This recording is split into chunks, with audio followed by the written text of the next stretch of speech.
Faith is a funny thing. For some people, it brings peace and enlightenment. For others, it brings anger and vitriol.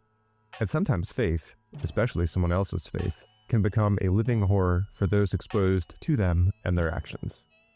In this episode of Horror Joy, we explore two texts that ruminate specifically on this last group, John Darnielle's 2017 novel Universal Harvester and A24's 2024 film Heretic. At the risk of undermining ourselves before we begin, we must admit that we are not especially sure what exactly Universal Harvester is. Is it horror? Is it postmodern fiction? Is it a meditation on faith, trauma, belonging, or one of the many other things that have seemingly failed in contemporary American life? Whatever Darnielle's novel is, it is what it does that reminds us of horror. Darnielle masterfully weaves together three narratives spanning 2 decades in the American Midwest, exploring the horrors of time, place, love, and loss. A24's 2024 horror film Heretic is more clearly horror. 2 young female Mormon missionaries find themselves trapped in the home of a potential convert, played with aplomb by Hugh Grant. The targeted convert, in a not unexpected turn of events, of course, then becomes the converter, subjecting the young women to imprisonment, unhinged lectures on faith, and object lessons in faith extremism. Faith, or perhaps better put, the absence of faith, drives the horrors of this film, asking viewers to consider belief and to what lengths our beliefs might drive us. It also puts under scrutiny the willing suspension of disbelief at the heart of narrative engagement, and requires the audience to confront their own systems of belief in the very construction of fictional narratives. Do we really accept what has been told to us, even if it falls apart under scrutiny? So, light your favorite candle and join us as we dig deep into the world of faith and belief. But check the tapes before we go, lest you get lost in the labyrinth of iterations. This is Horror Joy. We're your hosts. I'm Brian Onishi. And I'm Jeff Stoyanoff. We're 2 professors celebrating the emotional and intellectual joys of horror. All right, Inns, welcome back to another episode of Horror Joy. First, before we get into this week's discussion, we did post this on our socials, but Brian and I want to apologize for our misspeaking in the last episode where we were saying gender dysmorphia rather than gender dysphoria. We seem to have had a bit of a collective brain fart where we were mixing together body dysmorphia and gender dysphoria and created a hybrid term, gender dysmorphia, which is in fact not a thing. So our deepest apologies for that. We meant to be discussing gender dysphoria with Buffalo Bill from Silence of the Lambs.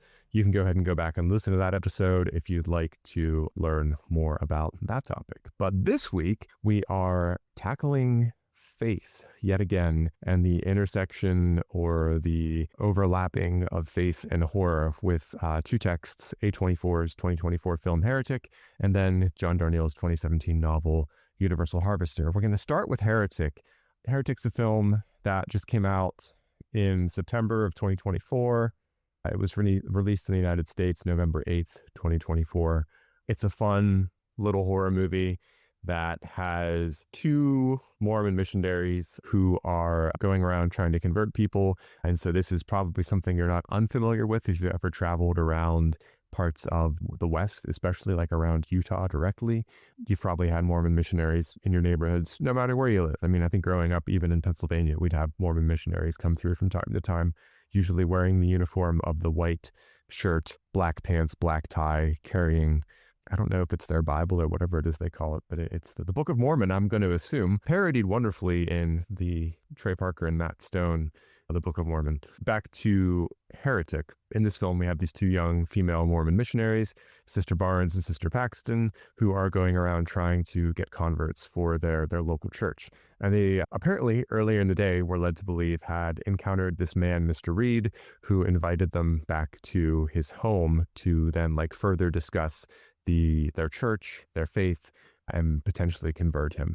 And of course, the atmosphere of this film, there's a storm brewing, there's a storm that erupts, and they end up getting soaked on the way into Mr. Reed's house. And it's very clear, all of these are cinematic signs that something bad is going to happen. And they get into the house, and of course then they are locked in the house. They become captive to Mr. Reed, who is slowly playing mind tricks with them, making them believe that in fact his wife is in the house, because of course as two young women they are not allowed to be in a home alone with an older man. He has a blueberry candle lit that makes them think that his wife's in the other room baking a pie. Do you like pie? My wife has pie in the oven. The house itself is like super grotesque. It's very uncomfortable. It has like funeral parlor chic, maybe we could call it, to it.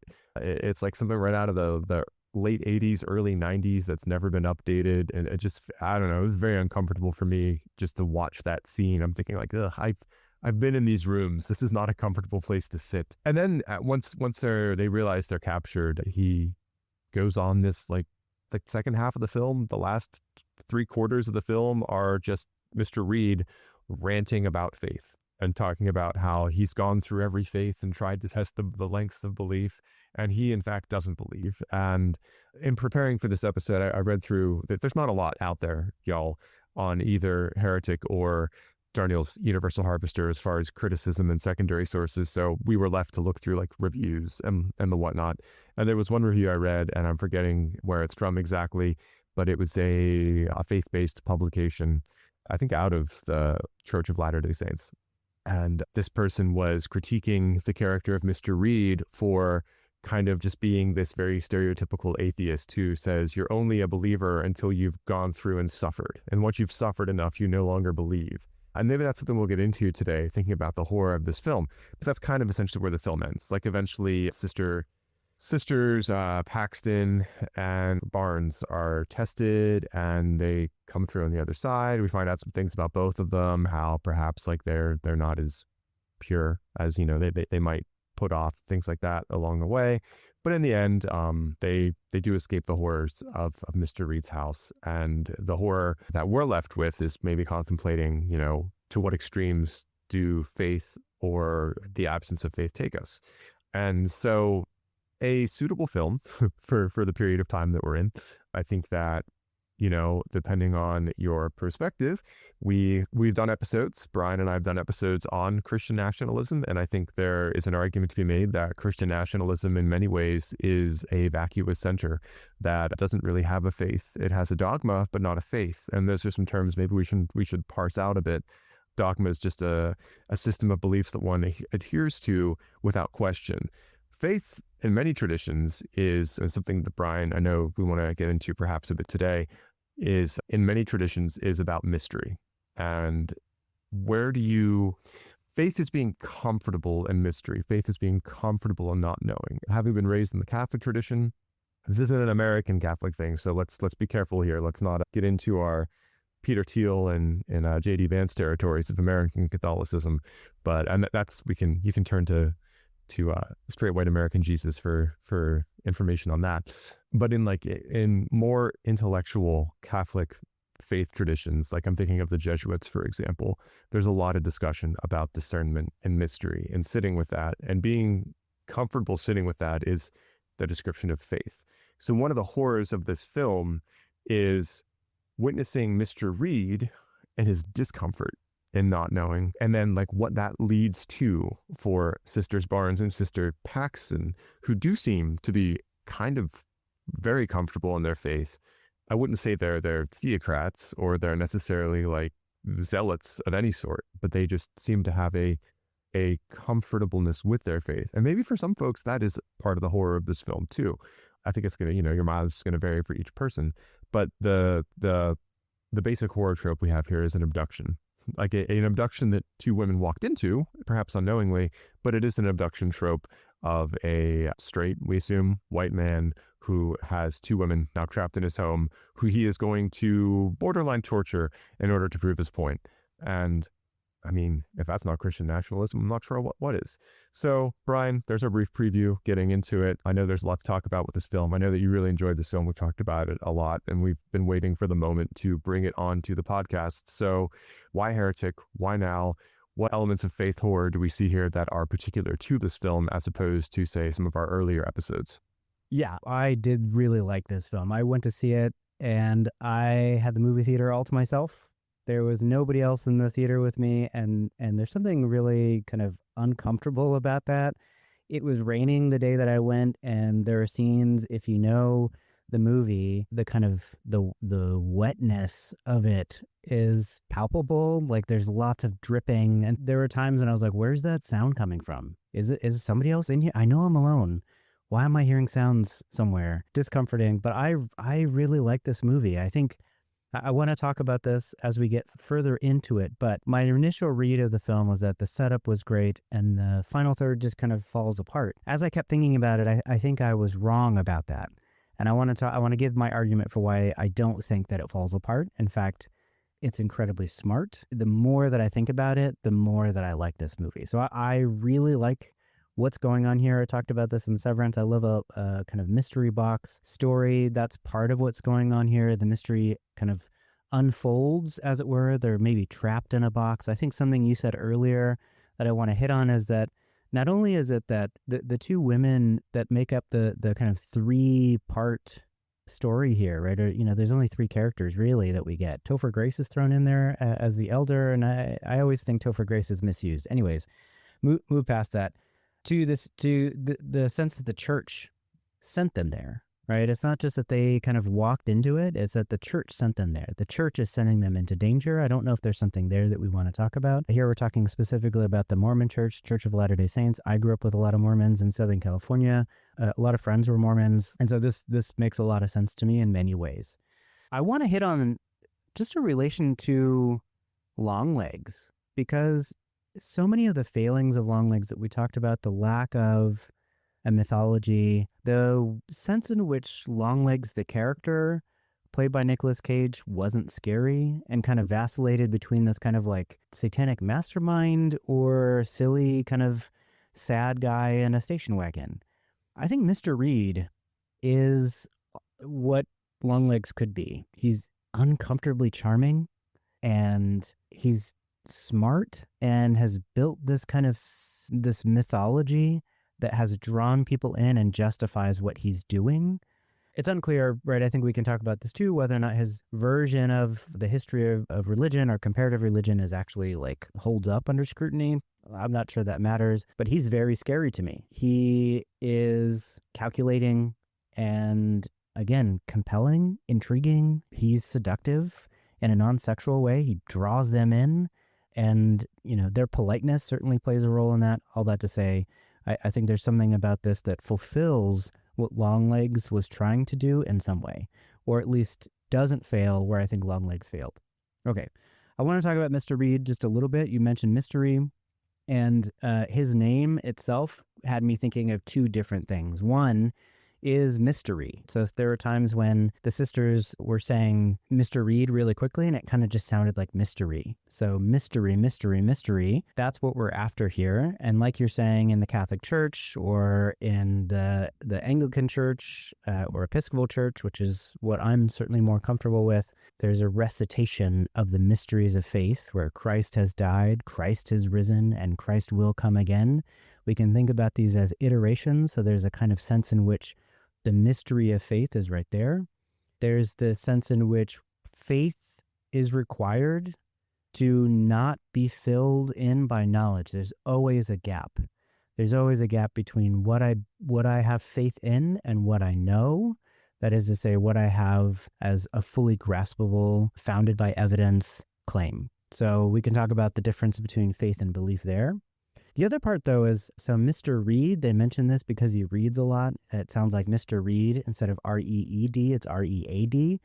And it got me thinking about hermeneutics. My good friend Nathan Bell, who I just published an edited volume on the Eco-Weird with, is somebody who has worked with hermeneutics. He has written a lot of stuff on environmental hermeneutics, but he has kind of given me this idea that hermeneutics is about translation, and that in translation, there's always a gap between what we understand and what we, what is the thing in itself. So we're at this kind of mystery of the thing in itself, and we're always trying to translate it.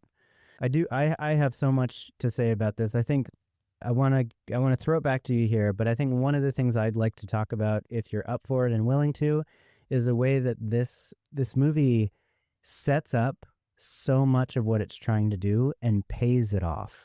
At the very beginning, we get this kind of semi-funny conversation with the two sisters outside before they go to Mr. Reed's house, talking about what it is that they've been told. Do we just believe something because of marketing? And they're talking about condoms and sex and that kind of thing. But they're questioning, like, what do I believe based on just what I've been told? And would I believe something else if I were told something different? So here at the very setup, right, not only with hermeneutics do we get a gap in translation, but we also get a sense in which we're always reading a text. We're always reading the situation, and we can give different readings to it. And I think Mr. Reed, as a character, plays on that. And so there's a sense in which two things are happening. One, we kind of go along as he provides this argument that the faith that the two sisters, Sister Paxton and Sister Barnes, have accepted is based solely on what they've been told to believe. And what's in front of them, what they encounter, the suffering that you talked about. We can talk about theodicies, or the problem of evil. Beyond all of that, beyond the lack of clear physical evidence, you have faith in something because you were told. Because you were told something, you now accept it as true. And I think that that's what's happening in the narrative itself. So on a meta level, and I think that Universal Harvester is a kind of metafiction, in some ways. But on a meta level, what Heretic is doing is describing, or at least maybe showing us, what it's like to be drawn into a narrative. And what do we believe happens at the end? What do we believe really occurs in that last third of the film? Do we accept that as the truth because we're told that? We've not only been told in this movie, but the history of movies like this, what to expect. And what we expect in some ways plays out.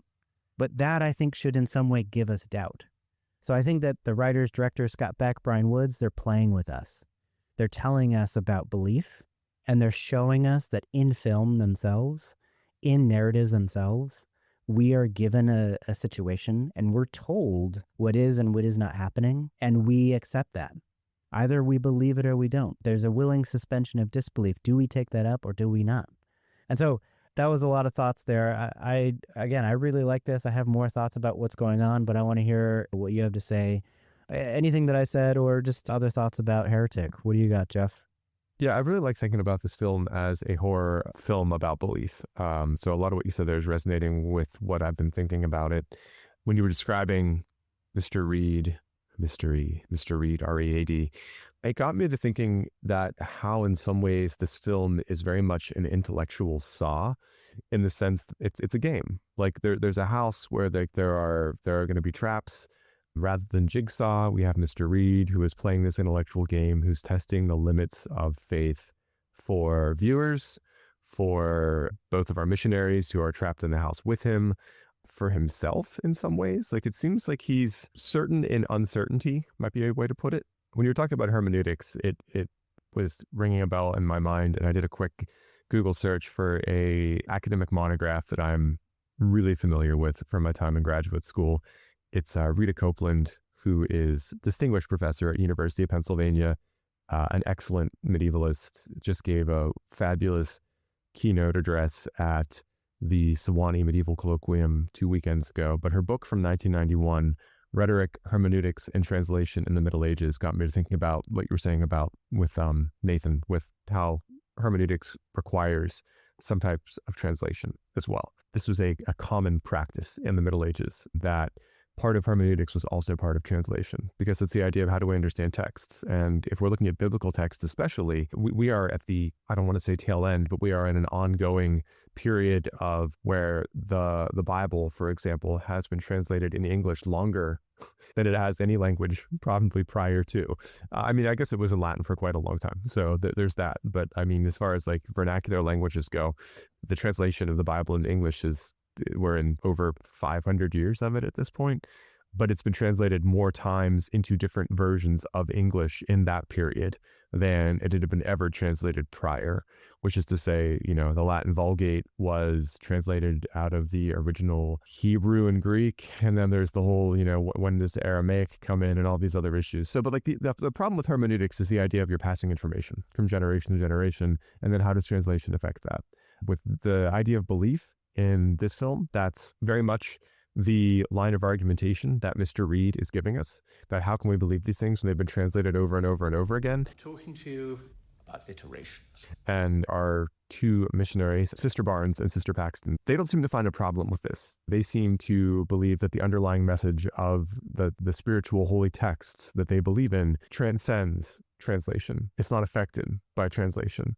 I can't go that far. Like, I mean, as someone that is a medievalist for a living, I suppose that's kind of what I get paid to do. I don't know. Like, I think there's, as a gender studies person as well, despite the fact that this would seem to be an argument in favor of patriarchy, I think there's something to be said for having experts in control of texts that are fundamental to belief systems. And so, the Catholic Church for so many years, the texts of the Bible weren't available in the vernacular to the faithful. Instead, the faithful would rely on priests to disseminate the information from the texts to the faithful. And that's completely a power structure. And so there's the Marxist side of me really hates that too. However, you see what literalism gets you. Again, I'll just point back to our episodes on Christian nationalism. When you read texts like that, literally there is an inherent danger that develops. And I think Mr. Reed is trying to play on that horror. He's trying to say, when we believe in something like this and we misread texts in this way, we create these belief systems that have just enacted horrors upon communities, upon nations, upon people. But for some reason, and I think this is what you're getting at in the third act of this film, it is very smart, where Sister Barnes and Sister Paxton, despite being subjected to all of these things, still believe, and they don't answer his violence with violence. And there's something to be said in that they will undergo violence, but also there's the gender dynamics too, where it's this man has only been torturing women. So he has these women that are captives in his house who he's using to try to convince these two young women that there is no God, that there is no such thing as faith. And maybe what the writers and directors Beck and Woods are pointing out here is that there's room for different belief systems. We don't all need to believe the same thing. And maybe the true horror arises when we insist on conversion. Because it's a conversion narrative. What we have here in this movie and in this film, it is framed as a conversion narrative. It becomes a different conversion narrative once we get into the horror part of the film with Mr. Reed. And it ends again as a conversion narrative in the sense that maybe different beliefs can coexist. And we don't need to try to force others to believe what we believe. At least, that's how I'm reading it at the end. And I think that's kind of what you were getting with there a little bit with hermeneutics and translation. Perhaps I was misreading what you were talking about there. One other thing I think that was just worth getting into is how this is a game to Mr. Reed. What do games have to do with us leaving?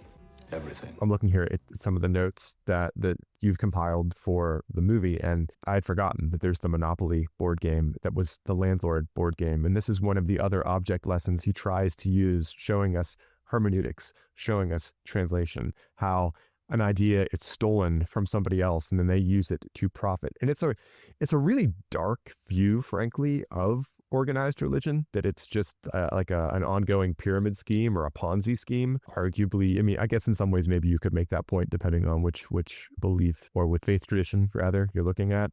But then he goes through using games, using music, and then taking those comparisons that are kind of simplistic, then talk about monotheisms. And then, of course, the missionaries have this hidden knowledge that we didn't know about some of these things to challenge him on them. And so there is an argument being made for conversation and dialogue and how those things are necessary in order to perhaps better understand faith, better understand what it is we believe, despite the horrific background. That in moments during this movie, it sort of becomes this intellectual debate rather than within a horror movie. So it's really weird to witness that at times, because the composure of the two young women who are being held captive is remarkable, given that they are being held captive by ostensibly a man that's calling him a crazy person might be too dismissive, but who seems to be a little bit psychopathic at any rate. So Brian, other things you want to get to in this movie, because I know there's a lot here, so I don't want to take up too much time talking about games and such. So I'll pass it back to you. No, I think the games part is really, it's important, right? Because he thinks that there are rules to the game and he establishes the rules of the game. And he tries to imagine that this is how we organize things. Because if religion does anything, it organizes the universe. And when we lose that, then we lose some system of organization, and he's attempting to do something to organize or to reorganize what we have in the universe without God. And I talked about this before, but in the gay science, Nietzsche writes about the death of God, and we get these kind of weird conversations about what that means and these terrible movies, God is not dead or whatever, right? But what he's trying to establish there is just that the world of values that we used to have based on religion is gone, and we haven't realized it yet, and what we need to have is a new set of values. So I read this chapter, Horror and the Death of God, from a book on horror and religion, and I got to get the author's name, sorry, but right this quote is, I think, really helpful for me. As he says, American horror fiction from the 1960s onwards often registers the experience of the terrifying absence of God. For some of the most prominent horror writers of this period, the experience of the death of God is part of the context in which their narratives take place. Implicitly or overtly, their fictions depict the struggles of individuals to come to terms with divine absence and perhaps to take the first tentative steps into a new reality beyond God's death. And so one thing is, I'm not sure that Mr. Reed is actually attempting to find the true religion. The last thing I wanted to do was find the one true religion. It really seems like he's setting out to dispel any of the religions that are out there. I don't know if that's true or not, but in terms of his reading of religions, it seems like he's actually just using them to dispel rather than to find out the truth. And I think that's important about your conversation comment, because when we have good faith conversations, we're after some aspect of truth or reality that we need to agree on. It seems like we're having a bad faith conversation. Mr. Reed is a bad faith actor. He's not looking to have an actual conversation. He is just looking to destroy or to demonstrate his point of view without really caring about what, Sister Paxton or Sister Barnes actually think. I do think there's something kind of both dismissive and funny about, he talks about the iterations of monotheisms, right? The original, that's Judaism. The most popular, that's Christianity. Islam is the second most popular. And Mormonism is the zany ripoff edition. And he brings out, what's his name? What's the Happy Trees painter guy? Bob Ross. Bob Ross, yeah. He brings out the Bob Ross version of Monopoly, which is bizarre. What I want to talk about too, though, is that I think that in so many ways, the world of fiction, in this film particularly, is a world of meaning. And we're shown the world as meaningful in so many different ways. From the conversation at the beginning of the film to the blueberry pie candle, in so many ways we're shown how meaning is made and how reality gets constructed for people. They're invited in with the belief, maybe the faith, that there is a Mrs. Reed. And I like what you're saying. It made me think of, not if we know that there's an absence of a Miss Reed here, what does that say about, there's too much play on words maybe here, but we're having fun with it. All that to say, the iteration stuff is a game, and it's a generation of meaning. But once you establish that as the rule, then you start seeing everything as an iteration. Okay, monotheisms are just iterations of each other. Music is just an iteration of each other. The Air I Breathe by the Hollies, Creep by Radiohead, Get Free by Lana Del Rey. And then you have games, right? They're just iterations of each other. And so I think, again, what that's doing is it's setting up the reader to understand what's going on here. And so I want to get to the final third. These are all spoilers, so if you haven't watched it, go watch it now. It's really good. It's on Max. I really love this movie. Okay, we get these shots. One is the shot of a letter opener. And this is Chekhov's gun. Once we see the letter opener, we think something's going to happen with a letter opener. Second, we get the board with the nails in it. Sister Barnes tries to escape. A board falls down. We get this board with nails in it. Chekhov's gun. We think something's going to happen. Once all of the things occur, we get the scene where Barnes is killed. At least that's what we think. Her throat is sliced and we think that she's dead. But having watched movies, we know that she's probably going to come back for one final miracle, one final save, one final effort. And that is a kind of iteration of a resurrection. She is resurrected. There's lots to say there. Here's my one argument that I want to get to. I think it's unclear to me when it happens. But I think at least part of the final third is inaccurate to reality. I think that both Barnes and Paxton are dead. I think that she never escapes, and it's either the case that she's dead and down in the basement, or that all three of them are dead. She stabs Mr. Reed with the letter opener, right? That comes back in. And then, of course, in that final resurrection, Barnes comes back and smacks him in the head with a nail board just to save the day, playing on our beliefs as the watcher reader of the film. And then she escapes. She gets into a room. She finds the right switches. She gets out, and a butterfly lands on her hand. And there are these different shots. Is the butterfly there? Is it not there?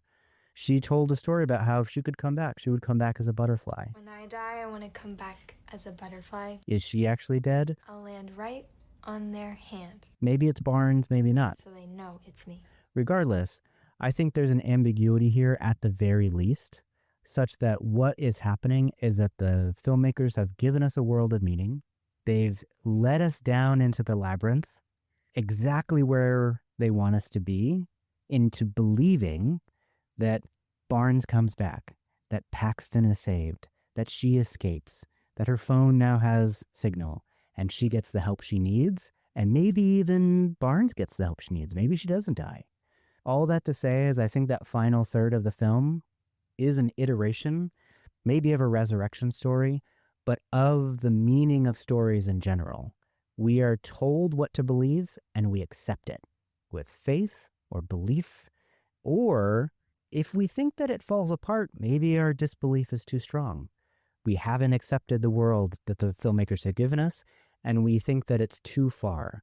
And so now our belief is stretched, and we're skeptical. Again, I think there's maybe more evidence I could provide, but I want to hear your thoughts on that, and I know we're pressed for time here. So, thoughts on that, Jeff? Of course, if you want to, you can lead us into Universal Harvester after your thoughts on that. Yeah, so I'm trying to make sure I have the right name. It's Barnes. Sister Barnes is the one that seems to have the IED. Is that the word I'm looking for? That's right. Yeah. No. Yeah, that's right. That's another thing we didn't talk about, but yeah, she's got the thing in her arm. And it's then the other missionary is the one with the butterfly at the end, correct? Yeah, that's right. Yeah. Okay. So because she tells a story at some point about butterflies, where she has this dream where she's surrounded by butterflies, or butterflies visit her to some effect. So it's not the first time we get the motif in the film. It comes back at the end. So I think that we lend some credence to your argument that maybe she is dead and maybe there's something here. But one thing that you were talking about when they keep going into like the final third of the movie, as they keep going deeper and deeper and deeper into the house, into these dungeons, it made me think of the movie Barbarian from 2022, which at some point we have to come back to and talk about it on an episode, because that movie is just bonkers. It is curious that all of these religious horror films still, to this day, insist on we have to go deep into the earth, because hell, and we talked about this with Longlegs last week too, hell is below us, deep in the earth. Like, it is somewhere underneath us that we have to get to. It is physically below us. It is not some sort of metaphysical or different plane. It is just literally, we just dig deep enough, we'll find hell. This is like part of what's happening there in the end when she finally does escape. I mean, I think your reading is convincing here that maybe they don't make it out. Maybe this is asking us to, what do we want to believe in? What do we want to have happen? I think this also equally plays well into how forced conversion's a dead end. And we can look at that from a variety of perspectives, whether that's just regular conversion when it comes to religions. I mean, come on, like, we don't need to look far for the history of how forced conversion doesn't go well. For God's sakes, all of the land in the United States is land stolen from indigenous people who were forced to convert or moved onto reservations and then forced to convert. And the horrors that come out of the boarding schools on reservations, whether in the United States or in Canada. Conversion therapy with like the LGBTQ community, like there's a lot to be said there about the horrors of that sort of thing.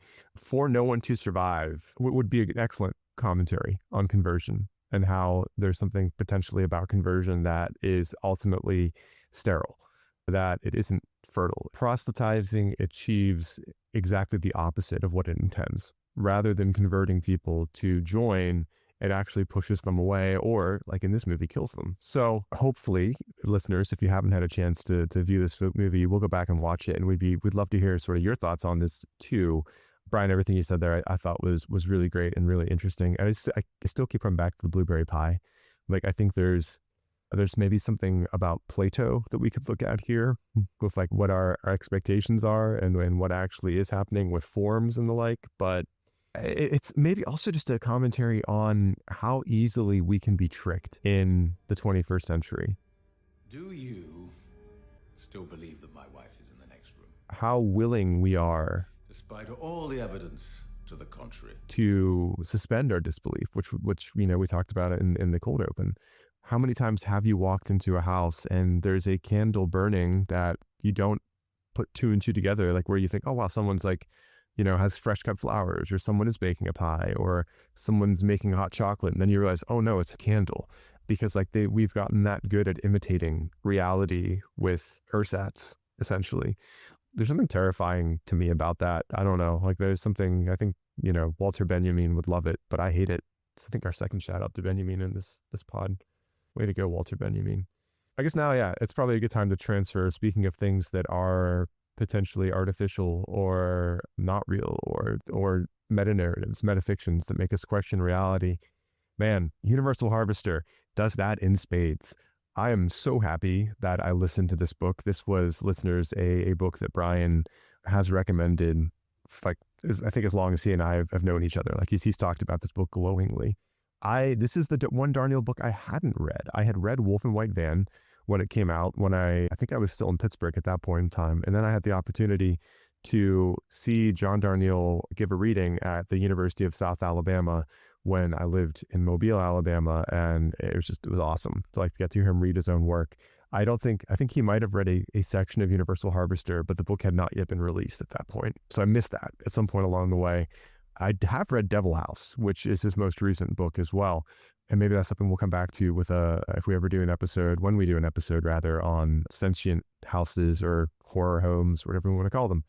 But I was on a long drive to and from Tennessee a few weekends back, and that gave me plenty of time to listen to an audiobook, and Universal Harvester was a great way to spend the time. One of the elements about this book we have to talk about is the fact that John Darnielle is your narrator on the audiobook. So if you have the opportunity, if you have the time, if you like audiobooks, it is well worth the investment to listen to him read his own work. Some authors I don't think are very good at reading their own work, and I wish they would let somebody else read their books. That's not Darnielle. Darnielle is a natural-born storyteller, and he knows how to read the prose of his own work to make it really stick with you and resonate. So in this book, we have 3 narratives going on that span 2 or 3 decades in the American Midwest, Iowa and Nebraska. Specifically, there's a nostalgia hook that really gets you at the start of it. If you are a 90s kid, like I am, like Brian, like you are, talking about video stores. And these are video stores pre the chains, like before Blockbuster and other like movie chains like Family Video. They're like the little, he describes it so well, like essentially a hut, that there are these videos that this Sarah Jane, the owner of the video store, has bought and curated, and they check them out to people. And, they're in that you can very tactile feel of the thick, clear plastic case, probably rife with BPAs. Is that the type of poison in plastic that you're not supposed to, like in all the Tupperware that we microwave food in the 80s and 90s? Yeah, we'll be fine. It'll be fine. Nothing's going to happen. There's no horrors of living in capitalism. What? So yeah, you have that narrative with Jeremy, who works the video store, and like the trauma that his family experienced, and finding these weird videos, home videos, spliced onto VHS tapes of what they think is something horrific happening to a young woman. So we have that narrative. The second narrative we have is with Lisa Sample and her growing up with her parents. I think it's told from the perspective of her mother, Irene, for the most part. And I'm forgetting her father's name, but he's very forgettable in the sense that he's kind of seems more like a 1950s or a 1960s dad to my mind. I don't know, like very works and that's it. And then Irene is in charge of the household and is the stay-at-home mom, and she seems to lack meaning in her life because she's had to move away from home to help so that her husband can keep the job he has. And then there's economic hardships with his job. But she finds community in faith. And I just want to read part of the book review here from Carmen Maria Machado from Horror Tropes and Human Sadness in Universal Harvester. This was February 11th, 2017 on NPR. The 1970s, when a young wife and mother, Irene, falls in with a cult following, and this is the part that I really wanted to quote, a cult following a garbage-eating drifter, which is, this guy is a hobo Jesus kind of like type figure, where he sets up a church in a strip mall, which one would think in the 70s was less common than in 2024, 2025. Well, 2017, when Darnielle's writing this, there are strip mall churches everywhere now. Is this a criticism of that? Something maybe to come back to.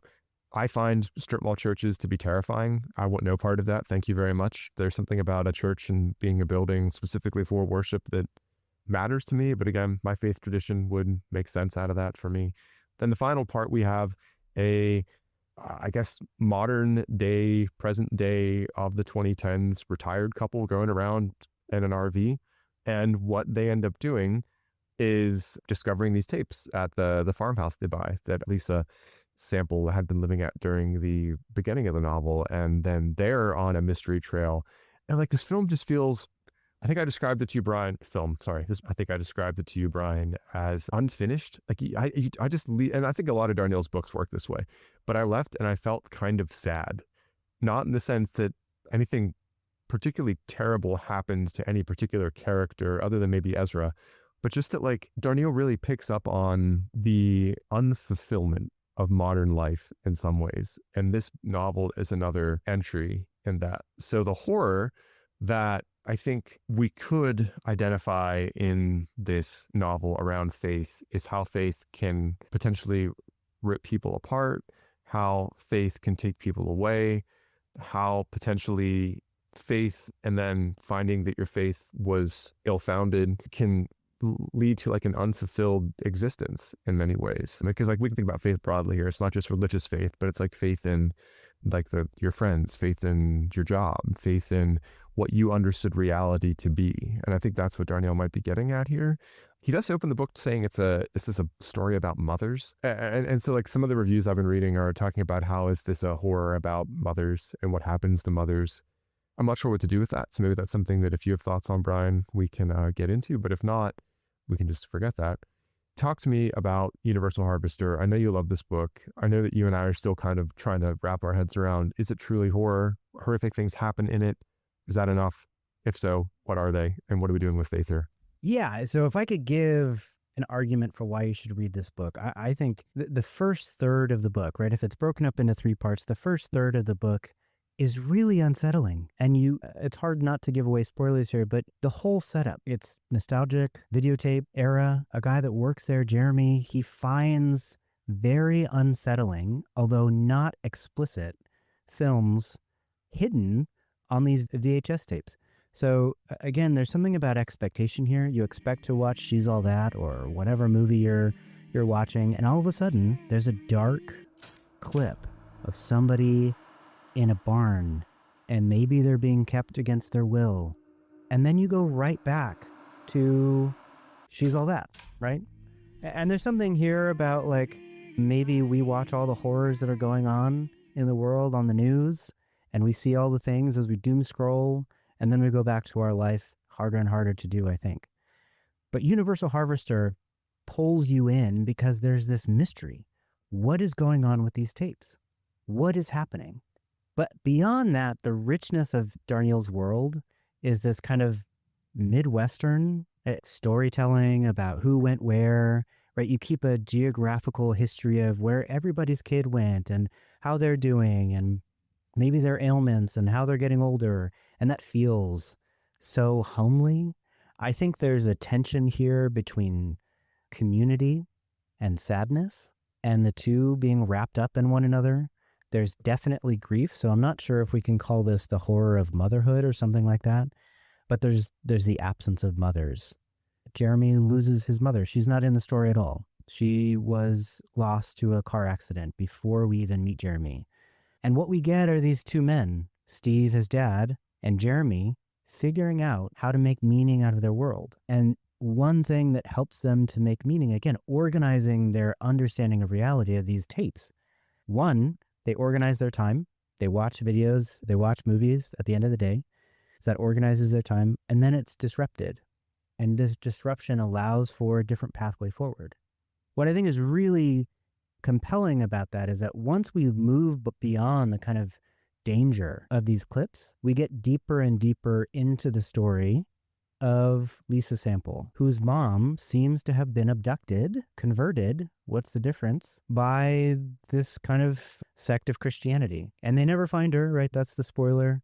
But that sets up the whole rest of the story. The middle part of the story explains everything else. The loss of a mother and the desire to make sense of it. Through these tapes, it remains a little bit unclear how this is cathartic. Sarah Ann, who goes out to Lisa's house at one point just to figure out the mystery, back to mystery and Mr. Reed and all that, ends up staying because maybe she needs a little bit of help. And so there's this sadness and community that continues to play out. The horror of loss and grief mixed in with a kind of strange homeliness of sadness or something like that. Like sadness is right at home with you. It's in the frozen steaks that Irene's husband, Lisa's dad, brings home. It's in the beasts, Milwaukee's Best or whatever that they drink. Steve and Jeremy drink at night. I love that. He just says, "Do you want a beast?" And it's just a code name for beer. And there's something lovely and sad at the same time about that you long for. And I think there's something there. There's just something so inviting, poignant, disruptive about that. And so we talk about iterations in Heretic, and I think that there's just these three storylines that are kind of, we go, back and then back some more and then forward really far. And they're all kind of entangled in one another. And these stories unfold. And you're right that there's no conclusion, really. There's no kind of finding out. The full mystery is not revealed. And maybe it doesn't actually show up the way that we wanted it to. So again, playing on expectations, maybe just like Heretic. But the unsettling first third, the sad second third, and then the kind of, I'm not sure if it's redemption, but we find out that like everybody's fine. Everybody's fine in their way. Is everybody actually fine? I don't know. But they're kind of fine in their way. I think it's worth noting that we get these kind of asides by the narrator about different versions of the story, right? At some points, the narrator says things like, oh, in one version of the story, this happens and we go this way. In another version, we go this way and we go that way. And I think there's something interesting about that, right? Again, we get back to that hermeneutic question about how we're reading something, about how we're translating something, about how meaning shows up to us, what it would mean for the story to go in this direction or that direction. I think it upends the absoluteness of reality in some way, and again, reveals a kind of chaos that is potentially a horror for a lot of people. There is no linear storyline. There is no absolute redemption arc. There is no clear revelation of the truth at the end. And that ambiguity, I think, can be really, really discomforting. Paul Tremblay, in part, has made a career, I think a very successful one, out of ambiguity in horror. And I'm not sure that this ever hits like a horror story, but it is very uncomfortable at times. But it's also, I don't know, that the sweet sadness of community and loss is there somehow. People navigating the world, slice of life, we don't get the whole picture. It's not a beginning and end kind of situation. And I think there's something really compelling about that. I want to throw it back to you a little bit. There's something about the wisdom of place here. There's something about masculinity that I think is interesting. The way that the men talk to each other, that is a stark contrast to Mr. Reed and his masculinity. Mr. Reed's masculinity is like a kind of intellectual domination. And there's like kind of none of that. Again, there's this like lack of clarity, the lack of organization. Once Jeremy's mom dies, they don't really know what to do with the kitchen, which is another connection to Heretic. In fact, there's no kitchen in the house. I don't know. What's that about? There's a blueberry pie smell. There's no kitchen. That's weird. Anyway, I want to hit a few things. I'm going to throw it back to you, and I think that we should find some joy. I love Universal Harvester. I'm curious, maybe I'll ask you this. What is the Universal Harvester? Is it time? Is it grief? What is the thing that harvests us all universally? Okay, a couple things I want to throw in here, though, is first, the article that I was talking about. So there's a book called Horror and Religion, New Literary Approaches to Theology, Race, and Sexuality. I was talking about Simon Marsden's chapter called Horror and the Death of God. That's one. Two, the basement metaphor you're talking about, I just want to hit on this. Going deeper and deeper, there's a sense in which Plato's cave requires that we exit the cave going up, and revelation happens by light and by the sun. We've talked about that a little bit with Nosferatu and other kind of vampire stories. Here, we go deeper and deeper down. However, there's something strange that we do about the way that we understand knowledge, right? What do we want to do? We want to dig into ideas. We want to get deeper. We want to do a deep dive. Archaeology, Foucault does a kind of whole archaeology of different kinds of things, knowledge and whatever. We want to know about the past that helps us understand and uncover, right? We want to uncover and reveal things about the present through that. So I think there's something interesting about that kind of play. That doesn't really show up in Universal Harvester, but I think that it's worth thinking about revelation as it unfolds. It never really unfolds fully in Universal Harvester. Okay, a couple things. I want to throw it back to you. What is the Universal Harvester that Darnielle sets up as the title of his book? And then maybe we can find joy if you have final thoughts on either of the things, Heretic, Universal Harvester. Let's find some joy after that. So, Jeff, I will throw it back to you. Yeah, good questions. I think when you listen to an audiobook, especially if you're listening to an audiobook while driving a car, it's good advice not to like try to Google and figure out what things are happening while you're driving, especially on like interstate highways. I mean, I think that's illegal, so like don't do that. But most of the time spent listening to this book, I'm thinking, what is the Universal Harvester? Like, that's the title of this book. Where does it come into play? And I'm thinking, we're in Iowa, cornfields. Okay, so a universal harvester has to be some type of an agricultural machine, right? And I guess it could be considered like a combine would be like one of these things that goes through and harvest crops. But then at that point, who's the universal harvester, or what is the universal harvester in the book? And in some ways, I wonder if it's the hobo Jesus guy. Like, I wonder if there's an argument to be made that he is coming through and he is harvesting souls in a way where he is trying to take them away to do his bidding. I'm going to come back to that whole cult church thing in a minute to talk about some of the faith horror I think we're seeing specifically in this book. But maybe Lisa is the universal harvester. Maybe these interviews, like she's trying to film all of these people to make sense of the loss of her mother, to try to find her mother. It seems that like this is her homemade citizen's arrest police interrogation technique where she is putting people in this shed and questioning them to find out if they know anything about her mother. At least that's how it started. But how it's going when we finally get to meet her with Sarah Jane and others, because Jeremy and then Stephanie too are interviewed in this way. She punches Jeremy, I think, at one point. But I think she's trying to make people appreciate their lives in a strange way. Like she's trying to excite them into understanding what's happening around them. This could also be, just as an aside, I'm in the middle of reading Chuck Palahniuk's Shock Induction. Maybe that's part of this too. Maybe I'm trying to make sense of that book in the back of my mind as well, which I don't quite understand yet, but maybe another episode for another day. But something's being harvested. I don't know. Like, what is being harvested? Is it feelings? Is it hope?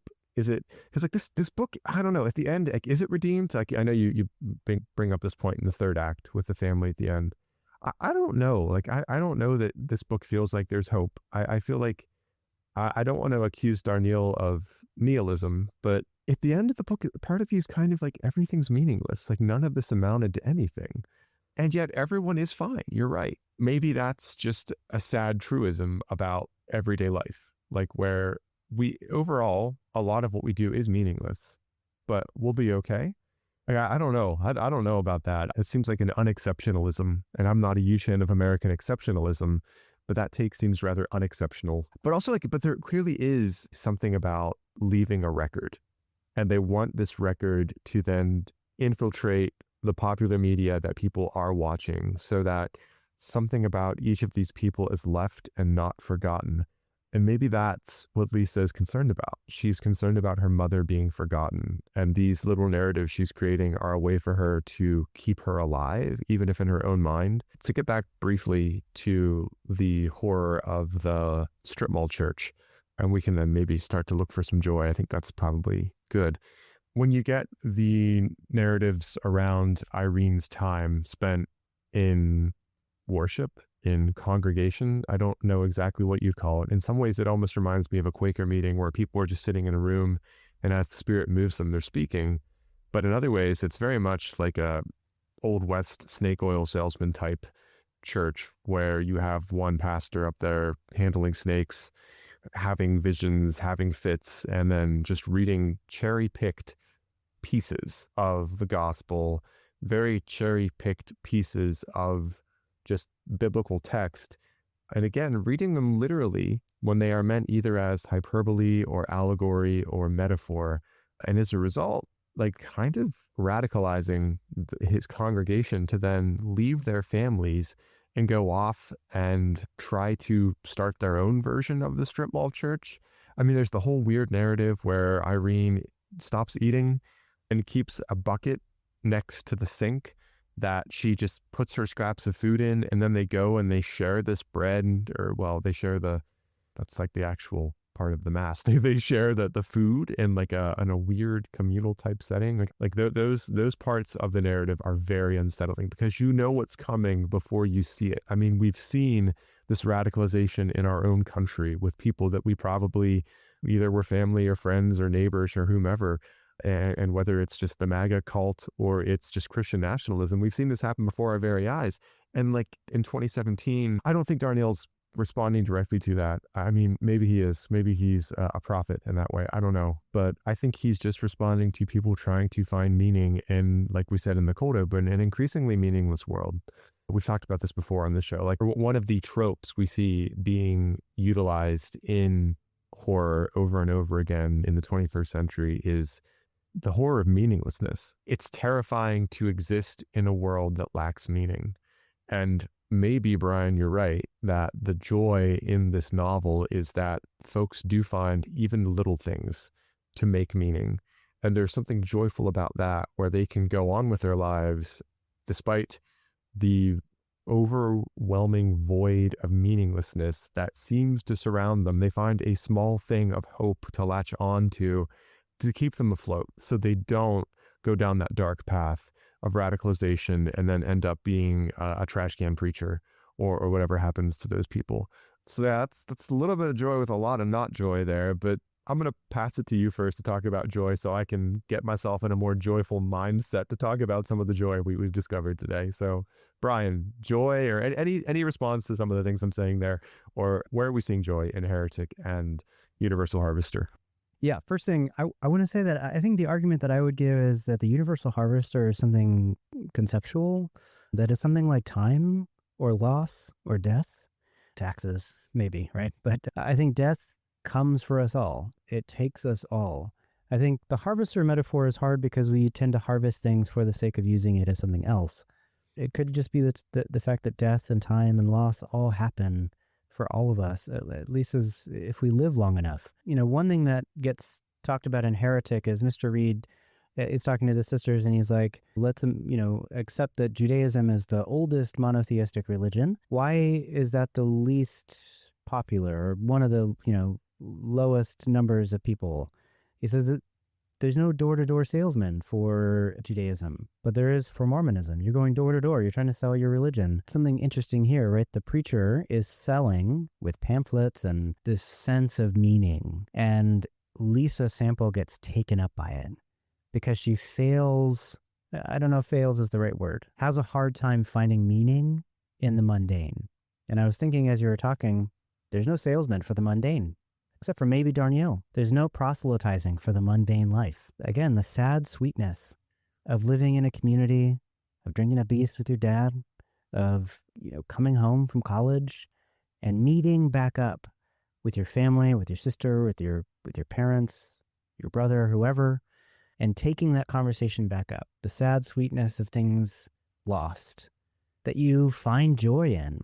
There's just something so compelling to me about this book because as a parent, I have 3 kids and I've watched them grow. And there are times that I miss so deeply those times when they were younger, but also knowing that I will miss the time now in some future version of myself. There's something joyful to me about maybe this is too strong of a word, the proselytization of the mundane. Look, if we're always trying to find joy in the rapture or find joy in some new thing, something on the horizon, right? The grass is always greener in a kind of silly way. But if we're always trying to find that thing that's going to take us up and make us feel, then we might miss it, right? There's joy in the mundane here in Universal Harvester. There's joy for me in the strange, unsettling mystery of the tapes. I spent 4 years living in Michigan, and there was a video store down the road. This is 2013 to 2017, something like that. Right? It's now over 10 years ago. Would go down to the store, and I think it was Thursday nights or something, 50 cent, family movies, DVDs or VHS. It was DVDs at that point. But there was a community there. The community of the VHS hut was joyful to kind of revisit that sense of browsing alongside other people. There's something joyful about that kind of revisiting of that kind of time. Heretic, I like the dialogue is fun. The play that happens with narrative in general, I love it. I was reading a review of Heretic, and somebody talked about how, again, the conversations they seem deep, but maybe they actually lack a lot of depth. The characters know some things, and Mr. Reed gives his whole little argument that seems really like a performance. But if you dig deep into the things, and at one point, Sister Barnes says, you skipped over the Holocaust, you kind of showed us the similarities, but you just glossed over the differences. One of these guys has a freaking bird head. These feel like YouTube versions of faith. And so back to your conversation about the kind of need for authority and all that stuff. Dan McClellan, I'll just say, is a really nice resource if you find him on Instagram or wherever social media. He is a biblical scholar. It turns out, actually Mormon. Does a really good job of providing good takes on people's bad takes. So he often will respond to people's bad takes on the internet. And there's something about that kind of conversation that's happening in Heretic that I think is interesting and joyful, right? To find a deeply well thought out mythology, maybe, but it's fully fleshed out in a way that something like Longlegs wasn't. I've already made that point, but that's joyful to me. That's hey, we're going to take up this idea about other worlds and spirituality and gods and faith and all that stuff, and we're going to do some work. There's a lot of talking in the movie, and it never feels like it stagnates for me. And there's something really joyful about that. So really like both of these things. If anybody wants to ask why you should read or watch these things, I will have lots to say. And hopefully given some of that argument here. I'll throw it back to you, Jeff. What do you think? Have you gathered your thoughts? Have you found the joy? Dig deep. Go down to the basement. Not only the basement, the sub-basement. You got to get that.